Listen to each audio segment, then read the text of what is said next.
Bonjour à tous, je ne sais pas pour vous, en tout cas moi, en ce qui me concerne, quand j'allume la télévision, quand j'allume la radio, Dieu sait que j'ai qu'à m'en prendre qu'à moi-même, mais à culpa, je n'ai qu'à perdre cette mauvaise habitude.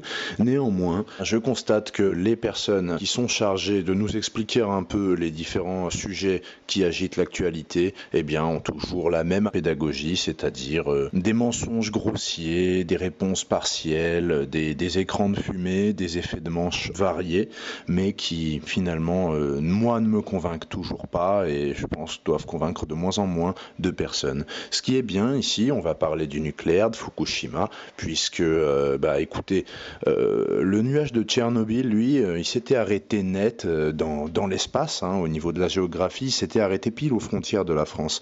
Et ben en fait, on a eu du pot déjà une fois avec Tchernobyl, donc on n'en a pas du tout eu les retombées puisque ça s'est arrêté à la frontière.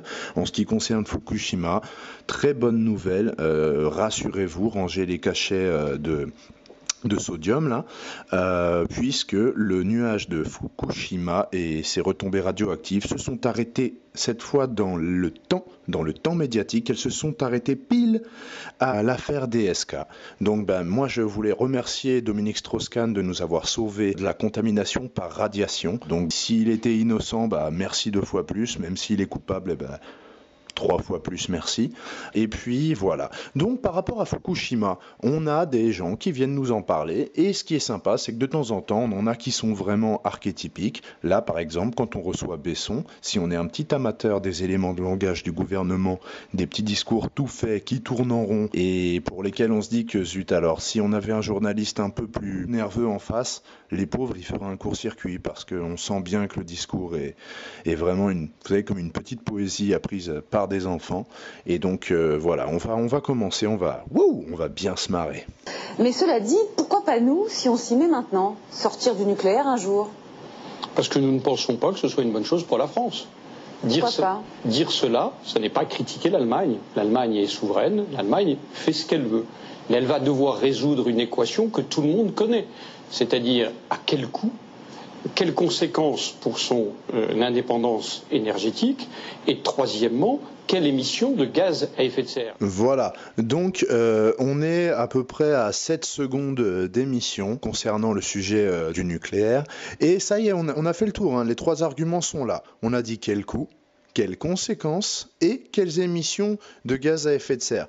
Donc déjà, en théorie, ça fait même que 2 sujets puisque l'émission de gaz à effet de serre, ça fait bien partie des conséquences. Donc on a 2 arguments, hein, et vous allez voir, ça va pas loin en fait. En même temps, sans être un orthodoxe du nucléaire, dire le nucléaire assure une partie de notre indépendance énergétique, il nous permet d'avoir une électricité bien moins chère, 40% moins cher que la moyenne des autres pays européens. Comparons avec l'Allemagne. Un ménage allemand paie son électricité 2 fois plus cher qu'un ménage français. Une entreprise... Donc voilà, êtes-vous convaincu?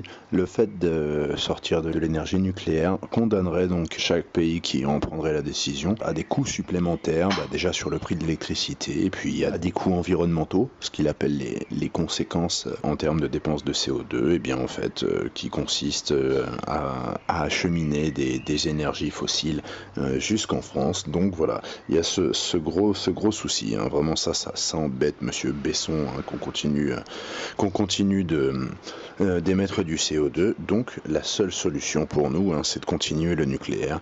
Donc là on passe totalement sous silence, comme c'est toujours le cas, la question des déchets, puisque comme on nous dit toujours que le nucléaire est une énergie propre, en cela que la création elle-même d'électricité n'est pas polluante, mais ce qui est polluant de toute façon à long terme, rappelons-le pour une première fois, ce sont ces déchets qui ont des durées de nocivité de 250 000 ans.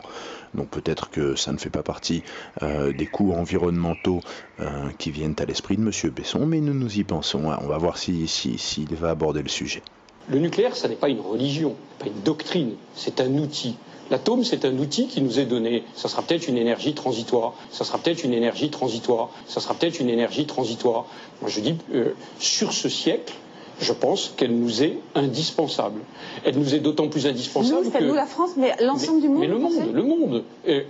Blablabla. Eh ben non, a priori, notre ami Monsieur Besson n'a pas à l'esprit le fait que des déchets nucléaires restent nocifs, extrêmement polluants, quasi impossible à manipuler ou à approcher par l'homme, quelles que soient les méthodes de confinement. Il reste actif et nuisible pendant des centaines de milliers d'années. Il reste absolument mortel, apocalyptiquement mortel. Monsieur Besson nous explique benoîtement et sans trembler des genoux que cette énergie est selon lui une énergie transitoire. Donc nous allons pouvoir, là, pendant 100 ans, utiliser une énergie transitoire qui laisse des résidus extrêmement polluants pendant des centaines de millions d'années. Voilà, donc je suis fondé à penser qu'en nous expliquant cette idiotie, M. Besson n'a même pas à l'esprit le degré de nocivité de l'uranium, du plutonium et de toutes ces pourritures. Mais voyons ce qu'il a à nous dire, si toutefois il a autre chose à nous dire que ça va coûter très très cher. En 50 ans, nous allons multiplier par plus de 2 le besoin énergétique de la planète. Donc, si les énergies fossiles sont rares, et vont avoir tendance à s'essouffler, si je peux dire, à disparaître. Deuxièmement, qu'elles risquent d'être de plus en plus chères. Quelles sont les autres options? Les énergies renouvelables? Oui. Et d'ailleurs, la France emprunte ce chemin, contrairement à ce qui est suggéré en permanence. Nous avons multiplié par 4 la production éolienne et nous avons multiplié par 100 la production par le soleil, par le photovoltaïque. Donc, on pourrait arriver à quel pourcentage, par exemple, de toute l'électricité produite par ces énergies-là? 23% en 2020. En 2020, c'est l'engagement du président de la République. Très bien, nous expliquons donc qu'il n'est absolument pas nécessaire de sortir du nucléaire, c'est ce qu'il dit depuis le début. Monsieur nous fait l'article, nous explique qu'il y avait 4 éoliennes en France en 1960 et puis aujourd'hui il y en a 72, enfin voilà, je dis des chiffres qui n'existent pas, mais a priori lui ne s'embête pas à citer des chiffres qui existent, puisque quand il dit nous avons multiplié par 4 blablabla, tous les écologistes expliquent que ce qu'ils ont multiplié par 4, c'est un chiffre de départ absolument ridicule. C'est-à-dire que si c'est pour passer de 0,4 à 1,6% de l'électricité, ça n'a pas de sens. Donc moi je ne vais pas aller chercher les chiffres, le simple fait qu'il n'évoque que des chiffres pour 2020, à un moment où Sarkozy aura été éjecté du pouvoir à coups de pompe dans le train par les urnes en 2012, donc 8 ans après, M. Besson s'engage à ce que ça représente 25% de l'énergie. Alors bon, c'est ridicule, ça suffit, je vois vraiment pas quel intérêt on peut avoir à avoir des éoliennes qui entourent les centrales nucléaires, à part peut-être ces éoliennes pourraient alimenter en électricité les bunkers dans lesquels nous serions amenés à vivre si nous faisons partie des heureux élus qui auront une place dans ces bunkers de luxe. Eh bien à la limite les éoliennes, oui, ça pourra peut-être suffire, les 25% d'électricité pour alimenter les quelques survivants dans les bunkers. Tiens, finalement c'est pas si con ce que tu racontes. Nicolas Sarkozy a dit lui à la fois sécurité, transparence, développement des énergies renouvelables et en même temps il a réaffirmé le choix du nucléaire qui est un choix qui engage dans lequel la France s'est engagée depuis 50 ans avec l'appui de tous les gouvernements de gauche et de droite successifs. Ce choix-là, le président de la République l'a réaffirmé, il ne sera pas remis en cause. Nicolas Sarkozy a dit lui à la fois sécurité, transparence, sécurité, transparence, sécurité, transparence, sécurité, transparence. Donc on est d'accord, hein, là on est vraiment sur la schématisation de la pensée, le bon vieux procédé utilisé par tous ces espèces de droïdes, les sbires de Nicolas Sarkozy, l'équipe en place, qui face à un problème de fait, des gens qui veulent avoir des solutions concrètes pour un problème concret qui se pose sur 58 points de notre beau pays, eh bien la seule réponse à laquelle nous aurons droit, c'est une petite récitation de mantra. Nicolas Sarkozy a dit sécurité, sécurité, transparence. D'accord, alors parlons de la sécurité et de la transparence, puisque la France vient de refuser que les tests d'avion soient pris en compte comme l'un des éléments du grand test qui est proposé par Lance-Règle pour l'Union européenne pour les 150 centrales nucléaires disséminées en Europe. Donc, la transparence ici, où est-elle, puisqu'il n'est même pas question de se poser cette question. Un avion peut-il détruire une centrale nucléaire, par conséquent entraîner une fusion du réacteur et un accident nucléaire massif. Donc il faut quand même avoir conscience que, je ne sais pas si vous avez remarqué, quand vous regardez une carte de la France, vous avez des centrales nucléaires qui sont relativement proches les unes des autres et dont le périmètre de radioactivité en cas d'incident pourrait même interdire l'accès à une autre centrale nucléaire. Comme nous l'avons vu, même les robots autour de Tchernobyl tombent en panne. Donc, on a dit sécurité, d'accord, et on a dit transparence, et tout va très très bien. Allez. Vous avez vu, j'ai dit sécurité et transparence. J'avais dit que la France serait irréprochable, que la France du piston c'était fini, et vous voyez bien que c'est fini. Il n'y a eu aucun problème de pistonnage, tout le monde mérite sa place, même les plus abrutis de mon gouvernement. Alors ça suffit, je vais passer la parole à Mickey qui va vous expliquer ça, je l'ai nommé ministre de la Communication. Non, ça va, on va s'en passer, on va se contenter de Besson là, et on va voir s'il a d'autres arguments percutants à nous présenter. Quels sont les pays qui sont en train de dire et de réaffirmer leur programme nucléaire? Chine, Inde, Brésil. Pourquoi? Parce qu'ils ont besoin d'énergie pour pour alimenter leur croissance. Ils savent qu'ils vont avoir besoin de beaucoup d'énergie.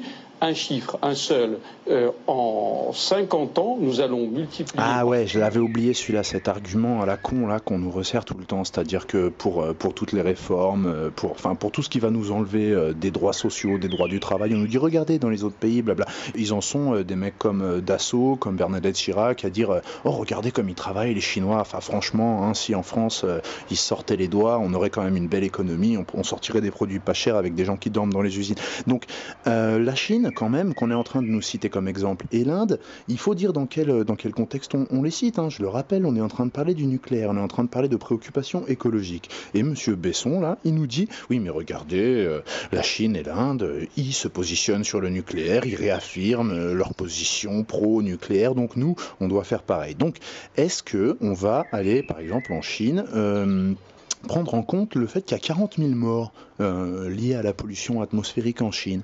Dire que en Chine, là, par exemple, la peine de mort, c'est 500 personnes par an. Donc, est-ce que c'est vraiment l'exemple? Est-ce que c'est vraiment de là que nous allons devoir puiser toute notre inspiration, notamment sur le nucléaire? Parce que j'ai pas l'impression que la Chine en ait quelque chose à foutre de la santé de ses ressortissants.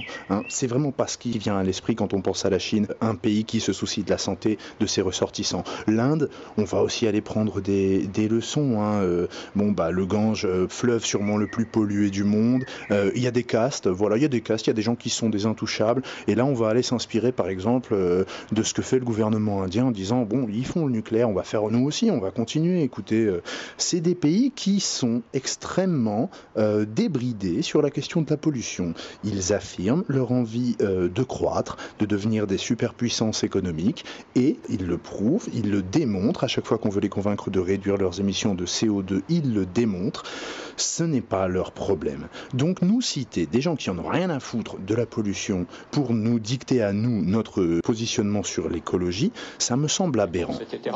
Et là, on verrait, parce que quand vous posez la question aux Français, accepteriez-vous que l'électricité augmente, ils sont en sens inverse. 80% à répondre que non, ils n'acceptent pas l'augmentation du prix de l'électricité. Et d'ailleurs, vous avez noté avec moi que c'était un débat il y a encore quelques semaines. Donc on ne peut pas être schizophrène, Bon, alors là, deux choses. La première, c'est parce que si vous avez remarqué, d'après Besson, l'électricité, le prix, il n'augmente pas. Hein, un truc de dingue. Franchement, les gens, ils en ont pour 150 € par mois en hiver à se chauffer. Non, mais c'est n'importe quoi.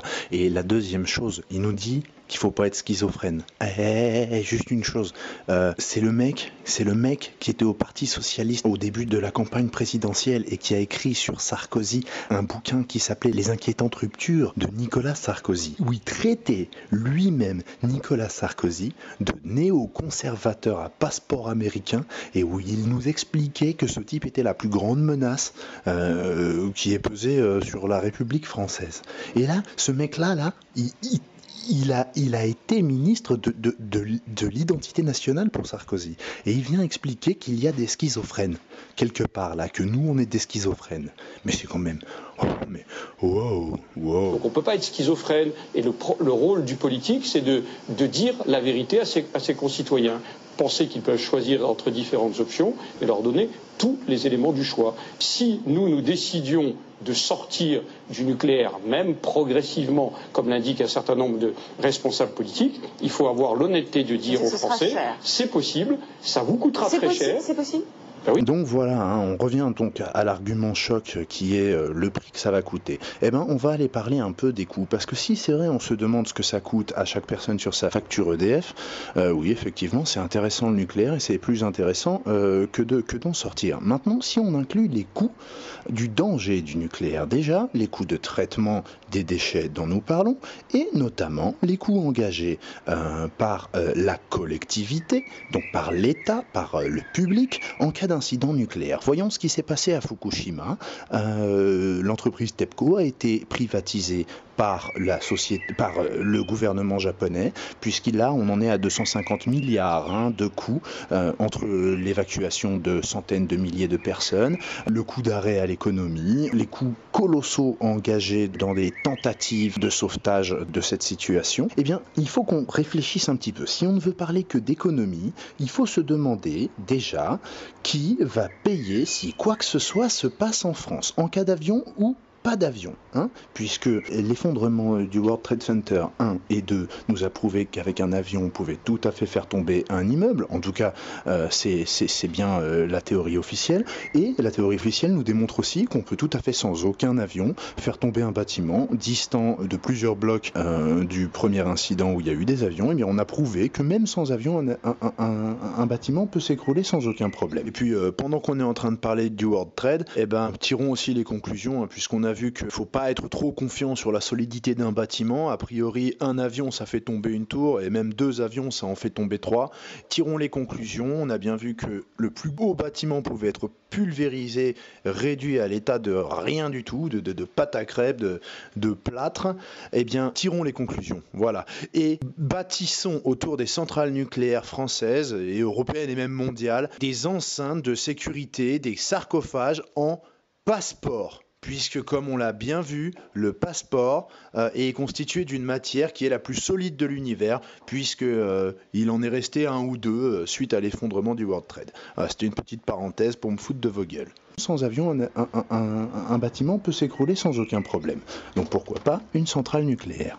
Et à ce moment-là, qui sera amené à payer en France? Eh bien ce sera, bien entendu, la collectivité. La collectivité qui a investi il y a 50 ans pour créer ces centrales nucléaires de façon publique. L'électricité et le nucléaire sont en passe d'être privatisés par le gouvernement Sarkozy, totalement, ce qui permettra donc aux bénéfices de rentrer dans une poche privée. Mais en cas de problème, ce sera bien vous et moi qui paierons à partir du moment où la centrale ne rapportera plus rien, mais coûtera des 250 milliards de dollars en cas d'incident. En mon âme et conscience, en mon âme et conscience, en mon âme et conscience, en mon âme et conscience, comme on dirait dans d'autres lieux, en mon âme et conscience, je considère moi que le risque nucléaire est en France bien maîtrisé autant que se peut et que c'est un atout pour notre pays. Voilà. Et je ne vois rien dans l'accident de Fukushima, aussi grave soit-il, qui doivent nous faire remettre en cause ce postulat. Voilà, là je l'ai juste répété, ça c'est notamment pour donner plus de densité donc à notre interlocuteur.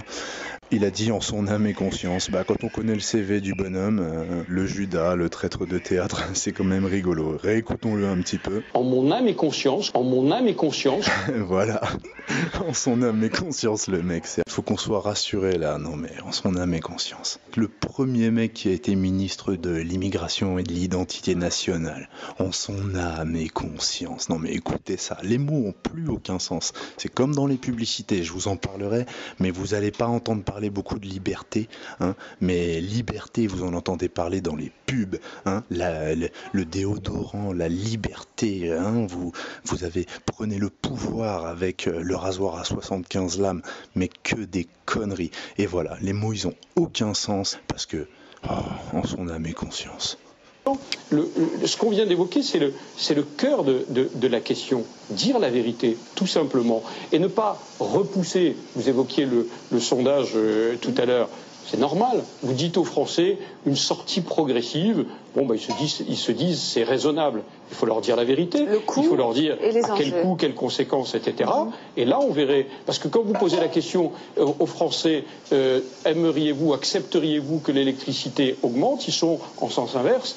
80% à répondre que non, ils n'acceptent pas l'augmentation du prix de l'électricité. Donc, ce type-là nous explique, en donnant des leçons à l'opposition, qu'ils doivent être honnêtes, qu'il va falloir être honnête avec les Français, leur dire de quoi ils retournent et surtout ne pas repousser l'échéance d'une prise de décision. Bon, alors ne parlez pas de repousser quoi que ce soit, parce que jusqu'à présent on parle de tremblement de terre, vous faites les étonner en disant à propos du choix de Merkel de sortir du nucléaire en Allemagne, oui, comme quoi il n'y a pas eu de tsunami en Bavière, mais on n'en a rien à foutre, hein, on n'a pas besoin d'un tsunami, on a bien vu. Ce qu'il est advenu des tours jumelles avec un avion, donc sans parler d'avion, sans parler de séisme, sans parler de tsunami. Repousser l'échéance, c'est aussi considérer que l'énergie nucléaire est indéfiniment quelque chose de propre, en sachant que chaque centrale nucléaire a une date de péremption de 50 ans. Nous en sommes à 20 ou 30 ans d'exploitation de la majeure partie de nos centrales. Ce qui s'appelle repousser l'échéance, eh bien, c'est continuer à faire semblant que dans 20 à 30 ans, nous n'ayons 58 questions majeures et extrêmement épineuses à nous poser. Je le dis et je le répète, la question de sortir du nucléaire se posera fatalement pour les raisons économiques si chères à M. Besson, dans la mesure où le coût exorbitant de démantèlement ou de prolongation de la durée de vie des centrales nucléaires nous amènera fatalement à n'en pas reconstruire d'autres pour ne pas multiplier indéfiniment ces coûts de remise à jour de notre mode de production d'électricité. Les sarcophages nous coûteront, comme à Tchernobyl, des milliards. Ils nous coûteront 58 milliards tous les 15 ans où il faudra les renouveler. Et vous sortirez du nucléaire d'une façon ou d'une autre. Et peut-être même les pieds devant. Voilà la question à poser par référendum aux Français. Voulez-vous payer un peu votre électricité plus cher ou la payer toujours à des prix qui vous semblent intéressants jusqu'au moment où vous mourrez ?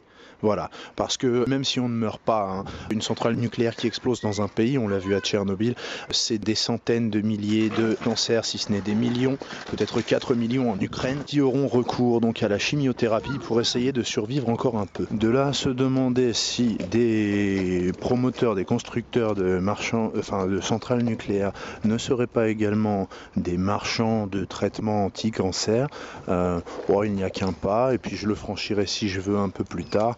On se renseignera. Bon, du coup, qu'est-ce que tu as encore à nous dire, Eric ? C'est une centrale, Fukushima, qui a subi un choc terrible, un séisme magnitude 9, donc le plus gros que vous puissiez imaginer, et qui a subi non pas simplement une vague, mais j'allais dire un mur ambulant d'eau qui a dépassé la digue et qui est venu frapper.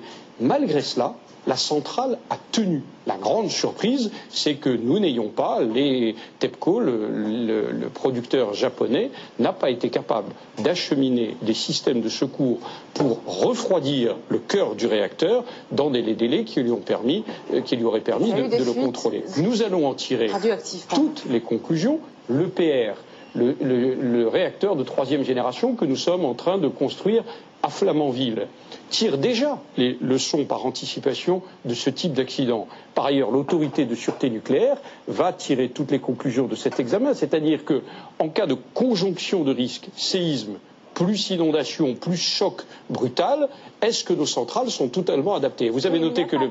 Excusez-moi, juste un mot, et après je serai plus court, excusez-moi. Le président de la République a dit par anticipation que si, à l'issue de cette audit, une centrale devait être fermée, parce qu'elle n'aurait pas souscrit à ces tests de sûreté, ces crash tests entre guillemets, ou ces stress tests plus exactement, elle serait fermée.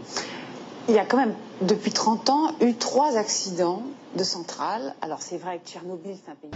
Ah, donc pas de souci, hein. Par exemple, là, ils ont eu un séisme de 9. Ils ont eu un séisme de 9. Hein. C'est le plus gros qu'ils aient eu. Par définition, donc, leur centrale nucléaire était faite pour résister aux gros séismes qu'ils avaient eu avant. Ils se sont dit, celui-là, c'est le plus gros. On fait une centrale, donc il était à 7, par exemple. Ils se disent, on fait une centrale qui résiste à 8, et on est tranquille. Mais boum, la nature, étonnamment, elle est plus forte que l'homme, et elle est capable de faire un plus gros tremblement de terre. L'échelle de Richter comporte 9 échelons. Hein, et donc on va devoir, comme une religion, être convaincu qu'à tout jamais, aucun tremblement de terre ne dépassera 9 sur l'échelle de Richter. Donc voilà ce qu'on nous demande de croire. Et quand on va parler d'un problème donc, qui est plus difficile pour lui à nier que Fukushima, puisque le temps passant, on a pu se rendre compte des effets des radiations à Tchernobyl un peu partout, c'est totalement alarmant, effrayant, cauchemardesque, eh bien, moi, je retrouve pas le passage. Hein. Vous irez voir. Monsieur Besson nous explique que concernant Tchernobyl, oui, mais enfin, bon, il y a des limites à la bêtise humaine et blablabla. En gros, en France, ça peut pas se passer comme ça. Donc, vous avez bien entendu, c'est la bêtise humaine qui est en cause. Remarque, lui, s'il connaît, hein, il expulsait les gens selon leur nationalité ou pas. Donc, il a sûrement un avis sur le quotient intellectuel moyen des Ukrainiens. Hein, ça doit être un truc comme ça. Bon, passons. Voilà, donc en fait, tous les arguments sont démontés un à un. Le coût que ça coûtera si on sort du nucléaire, ça coûtera cher. Argument démonté, ça nous coûtera beaucoup plus cher à partir du moment où il faudra organiser les évacuations et traiter les gens pour éviter qu'ils meurent trop vite. Argument à la con, ça dégage. Ensuite, la dépendance énergétique dont on risquerait d'être victime si on sortait du nucléaire, donc on dépendrait du gaz, on dépendrait du pétrole, etc. Donc dépendance vis-à-vis de la Russie, blablabla. L'uranium et le plutonium nécessaires au fonctionnement des centrales nucléaires, eh bien figurez-vous ça pousse pas en France, hein, ça pousse pas dans les arbres en France, il faut aller en chercher donc notamment en Afrique, d'où une forte implication géostratégique en Afrique, de lourds intérêts sur ce continent relativement agité. Et puis si ce qui dérange Monsieur Besson par exemple, c'est de dépendre du gaz russe, uranium et plutonium, il y en a aussi beaucoup en Russie, donc le tout nucléaire nous forcera à un moment ou à un autre à courber les chines, à baisser notre pantalon comme nous le faisons déjà si bien avec des Vladimir Poutine, mais on le fait également très très bien, on s'accommode très très bien hein, de tailler des pipes aux émirs du Qatar qui viennent avec leurs femmes entièrement voilées, beaucoup plus voilées que les femmes qui ont interdit en France de se mettre un simple fichu sur la tête. Donc voilà, on s'y connaît en compromission, on s'y connaît en hypocrisie diplomatique. Je vois pas où est le problème, je vois pas ce qui va vous arrêter, bon Dieu. Juste pour continuer, vis-à-vis de ce qu'il nous dit là, écoutons bien. Peut-être une énergie transitoire, ça sera peut-être une énergie transitoire. Moi je dis, sur ce siècle, je pense qu'elle nous est indispensable. Elle nous est d'autant plus indispensable que... Nous, la France, mais l'ensemble du monde. Mais le monde. Voilà, donc il est convaincu que l'énergie nucléaire, eh bien écoutez, c'est l'énergie idéale pour la planète, donc pour l'humanité entière, c'est la seule solution. Donc est-ce qu'on doit comprendre, puisque monsieur est un fervent soutien de son maître Nicolas Sarkozy, est-ce qu'on doit comprendre que toute la planète n'a d'horizon sérieux que le nucléaire, sauf l'Iran ?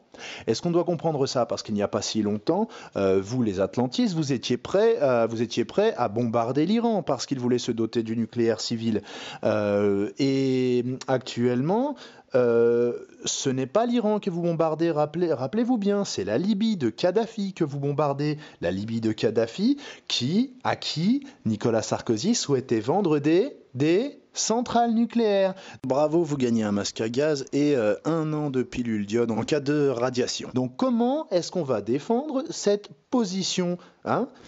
Alors si vous aussi vous avez des réponses à apporter aux personnes à qui on ne peut jamais répondre, hein, ceux qui nous vomissent dessus des torrents, des flots, des cataractes de bêtises, eh bien ne vous gênez pas, moi-même je suis disponible, je viens parler à la télévision avec qui vous voulez, avec qui tu veux, Éric Besson avec toi, avec Finkielkraut, avec qui tu veux, des sujets que vous traitez par-dessus la jambe parce que vous en avez rien à foutre. Donc voilà, on est tous disponibles, tous autant qu'on est, qu'on prenne tous vos arguments, comme on peut le faire très facilement, qu'on les réduise à néant, qu'on vous plie en 4 et qu'on vous range dans votre poche. Allez, hop là, ça dégage, il y en a ras le bol.